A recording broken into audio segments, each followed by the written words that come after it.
항우와 유방이 봉기를 했단 말이에요. 군대를 데리고 가서 주변들을 전부 공략해라. 금방 항우 밑으로 모이는 거예요. 6만에서 7만 명. 나한테 정통성이 있다는 얘기고요. 태연에서 3천 명의 병사, 고향 사람들의 세력을 규합을 했습니다.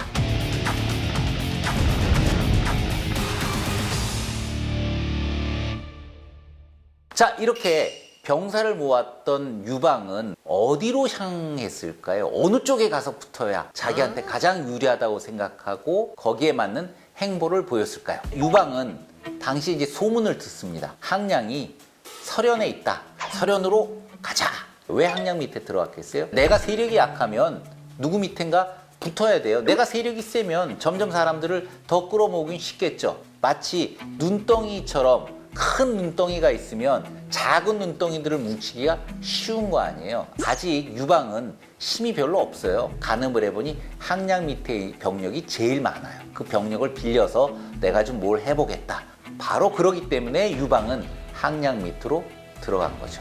드디어 항우와 유방이 하나의 세력으로 합치게 됐다라고 보시면 됩니다. 자, 드디어 유방과 항우가 만나고 둘이 인사도 했을 겁니다. 항우의 입장에서 보면 유방은 인물은 뭐 활달하고 말도 엄청 잘하고 그러는 사람이긴 하는데 껄렁껄렁한 건달이고요. 병력도 얼마 안 되는 그야말로 이 소두목 이런 정도고요. 당시에는 자기 집안도 좋고 그러니까 되게 처음에는 무시를 했을 것 같아요. 유방의 입장에서는 항우를 만났을 때 어휴, 저를 만나주셔서 정말 고맙습니다. 제가 앞으로 몸 바쳐서 평생 충성을 다하겠습니다. 기록에는 안 나왔지만 제가 볼 때는 분명히 그런 이야기를 했을 겁니다. 유방 입장에서 보면 당시만 해도 항우는 자기보다 훨씬 큰 존재거든요. 쉽게 얘기하면 항우는 대기업의 회장에 가까운 존재. 자기는 이제 겨우 매출 몇억 정도 올리는 중소기업의 그야말로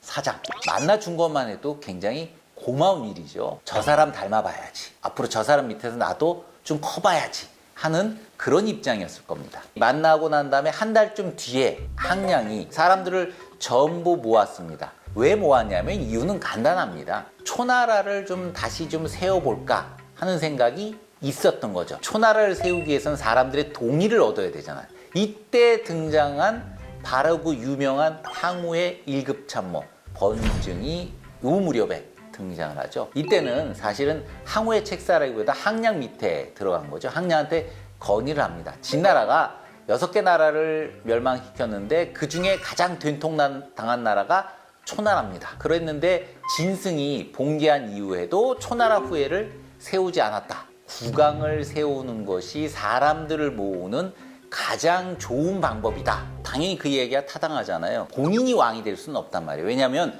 본인은 무신 집안이다 보니 왕이 되기엔 정통성이 부족해요. 그런데 누구를 국왕으로 세우겠어요? 정통성을 세우기 위해서 초나라 왕실의 후손을 찾아보니 마지막 왕의 손자, 당시 이제 민간에서 양치기를 하고 있었어요. 아마 숨어 사느냐고 양치기를 하고 있었겠죠. 손자를 찾아내서 초나라의 왕으로 만들어줍니다. 이게 바로 초회왕이죠. 이러면 명분이 쓰잖아요. 그리고 항량 자신도 이제 드디어 관직을 나도 좀 얻어야 되겠다 해서 무신군이라고 하는 이게 제후가 된 거예요. 스스로 이 자칭을 하면서 주변의 진나라 군사들을 없애버려야 본인의 위상이 확실하게 쓸 겁니다. 주변 일대를 이제 쓸기 시작할 때 이때 뭐 맹활약하기 시작하는 게 당연히 뭐 항우일 수밖에 없습니다. 초나라, 제나라 이제 복귀가 된 거 아니에요. 그러니까 제나라하고 같이 뭐 서진하자, 진나라를 없애자 뭐 이랬는데 이 시기엔 이해관계가 굉장히 복잡하니까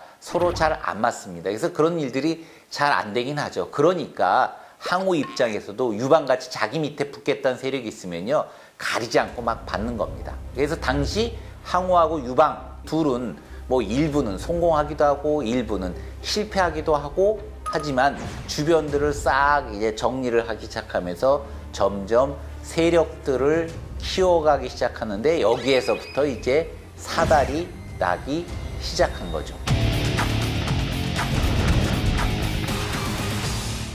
어떤 사달이 나냐면 항우가 능력이 참 좋잖아요. 그게 막 주변을 쓸고 다니면서 진나라 부대들을 없애는데 그 유명한 진나라의 승상이었던 이사의 아들을 죽이게 되니까 뭐 이 밑에 초나라 군대의 사기가 엄청나게 올라갔겠죠.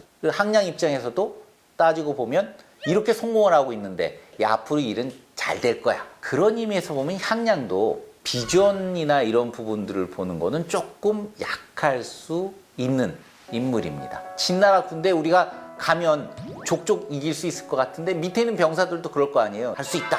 이런 뭐 자신감도 있고 그러다 보니까 뻔하죠. 그럼 뭘 하겠어요? 이제까지 얻은 성취에 취해서 맨날 술 먹고 파티 벌리고 놀고 뭐 이런 일들이 벌어지기 시작한다는 얘기입니다. 당시 그 밑에 있던 송이라고 하는 장군은 힘세를 챘어요. 이거 아무리 봐도 깨질 것 같은데 제 나라의 군대를 빌리기 위해서 파견돼 가다가 중간에 제 나라 사신을 만나거든요. 이런 얘기를 합니다. 제가 보기엔 지금 장군도 문제고 사병들도 나태해져서 문제입니다. 당신이 만약에 지금 빨리 가면 당신 같이 죽을 것이고 천천히 가면 당신 목숨은 구할 겁니다. 그런 가운데 진나라도 아직은 멸망한 게 아닙니다. 진이라고 하는 국가가 그렇게 만만한 국가가 아니잖아요.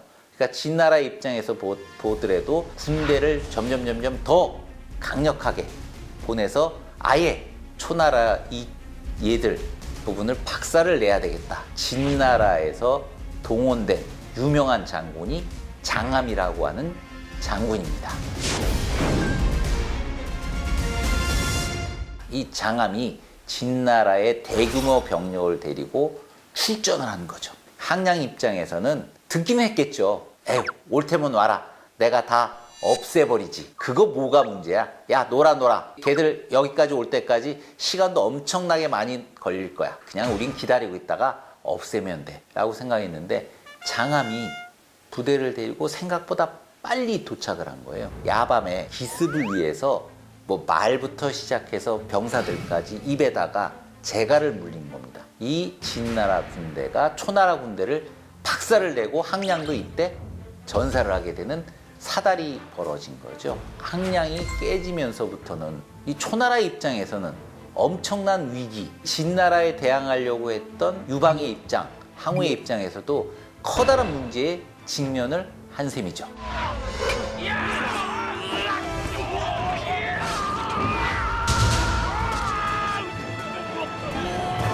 진나라 얘기부터 좀 해보도록 할까요? 자, 진나라 장암은 제일 큰 걱정거리였어요. 항량의 군대를 박살을 냈고 항량도 죽였습니다. 자신의 입장에서 보면 이제 초나라 군대는 크게 염려할 필요가 없어요. 이게 두려운 상대도 아닙니다. 그러니까 이 장암이 군사를 끌고 다음 목적지로 향하는 건 황하를 건너서 조나라를 갖다가 공격해보자 라고 해서 조나라 쪽으로 간 거죠. 초나라 입장에서 보면 그야말로 두려울 수밖에 없죠. 초회왕은 아무리 봐도 이제 항량이 죽었으니 누가 이제 군대를 지휘하지? 군권을 내가 직접 갖고 있는 게 나을 것 같다. 그래서 본인이 군대를 직접 지휘하겠다. 누구를 최고 지휘관으로 세우면 좋지? 생각을 해보니 송이가 이미 항량이 죽을 걸 예언을 했단 말이에요. 그 사실을 알게 됐으니 송이가 얘가 지략도 있고 뭐 전술도 좀 뛰어날 것 같으니까 상장군에 앉혀야 되겠다 해서 송이를 상장군에 임명하고 항우는 큰 지금 공을 세우고 있으니까 그 밑에 있는 부대장으로 임명을 합니다. 그리고 지략이 있는 범증을 이제 참모로 임명을 했죠. 이들의 목표 진나라를 공략하는 건데 지금 진나라 장암이 조나라를 공격하고 있으니까 조나라를 갖다 도와줘라 라고 이렇게 명령을 내리는데요. 이 송이의 군대가 안양이라고 하는 곳에 와가지고는 더 이상 안 가는 거예요. 진군을 안 하고 무려 46일 동안 그곳에서 머물면서 가지를 않고 있습니다. 항우가 성격이 어떤 성격인지 아시죠? 불같은 성격, 맺고 끊는 게 확실하고 본인은 빨리 전투에 들어가서 작은아버지의 원수를 갚고 싶잖아요. 당연히 그럴 거 아닙니까? 작은아버지 원수를 갚으려고 빨리 가고 싶은데 아니 총대장, 총사령관이 안 가. 11박 했어요. 가서 따졌겠죠. 아니 왜 안 가시냐. 국왕도 명령을 내렸고 상황을 봐라. 조나라 왕이 있는 거록에서 호위를 하고 있는데 이렇게 되면 조나라까지 멸망하고 나면 어떻게 하려고 그러냐. 가능하면 빨리 강 건너서 가자. 하지만 송이는 이런 논리로 얘기를 합니다. 지금 진나라가 전체 병력을 장함한테 줘서 조나라를 공격 중이잖아. 자, 한번 생각해봐. 우리가 도와주러 갔는데 진나라가 만약에 힘이 세서 조나라를 갖다 물리쳤어요. 그 과정에 큰 전투를 치느냐고 진나라 군대가 지칠 거 아니야. 요때를 차라리 이용하는 게 낫지. 뭐 하려고 우리가 빨리 가려고 그래. 그렇지 않고 만약에 우리가 도와주러 갔다가 같이 당하면 어떡하려고. 좀 기다려 보자고. 우리는 나중에 꼭 먹고 알 먹는 그런 일을 좀 해보자. 근데 그 얘기 정도에서 끝났으면 뭐 그건 논리적으로 그럴 수 있습니다. 송이가 당시 아들을 제나라 재상으로 이제 임명을 하도록 손을 썼어요. 아들을 보내기 위해서 환송식을 하게 됐는데 그날 하필 날도 춥고 뭐 이 병사들은 부들부들 떨고 있는데 자기 혼자 환송 파티 한다고 난리가 벌어진 겁니다. 황후가 꼭지가 도른 거죠. 이게 아무리 봐도 송이라고 하는 놈, 이게 나라도 생각 안 하고 병사도 생각 안 하고 지 이익만 찾는 놈 아니야? 이거 아무리 봐도 이 친구를 총사령관으로 두면 안 되겠어. 새벽에 송이가 자는 곳에 가서 그대로 댕강 초나라 왕한테 편지를 싹 보내서 당시에 송이가 반란을 일으키려고 해서 제가 죽였다. 회양의 입장에서 그 내용을 받고 보니 야, 이거 아닌 거는 알겠는데 어떻게 할 수가 없잖아요. 만약에 항우 너 반란 일으켰지? 빨리 들어와. 이렇게 얘기를 하면 항우가 순순히 들어올까요? 당연히 자기도 목숨이 왔다 갔다 하잖아요. 할 수 없이 항우를 그냥 상장군으로 임명하는데 그냥 동의를 하고요. 이 송이의 아들도 그냥 놔두질 않고 쫓아가서 죽이게 됩니다. 항우가 상장군의 지위에 올랐습니다. 초나라의 최고 지휘관에 오른 거죠. 머리 끝까지 작은 아버지의 원수를 갚기 위해서 출동을 했습니다.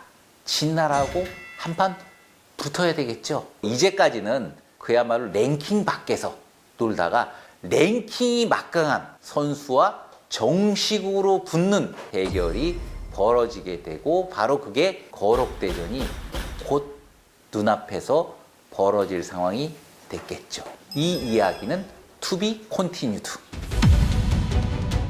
초나라는 더 이상 상대가 아니다. 조나라 구가 거록으로 도망을 갔습니다. 야, 왜 우리 빨리 안 구해주는 거야? 그러나 여지없이 깨지게 됩니다. 초조할 수밖에 없겠죠. 당신의 능력을 보여주세요.